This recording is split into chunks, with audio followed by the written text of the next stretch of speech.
ay rated SPG. Striktong patnubay at gabay ng magulang ang kailangan. Maaaring may masiselang tema, lengguwahe, karahasan, sexual, horror o droga na hindi angkop sa mga bata.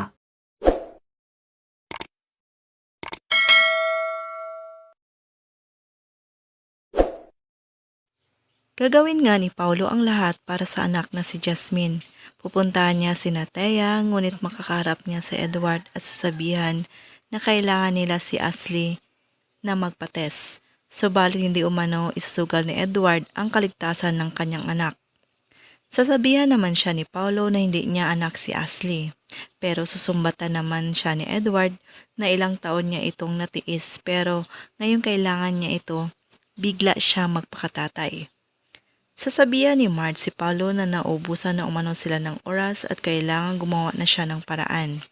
Ngunit ayon kay Paulo, nakiusap na umano siya pero hindi pumayag si Edward at Thea. Kaya kinausap niya ang kanyang papa para siya na ang kakausap kay Thea.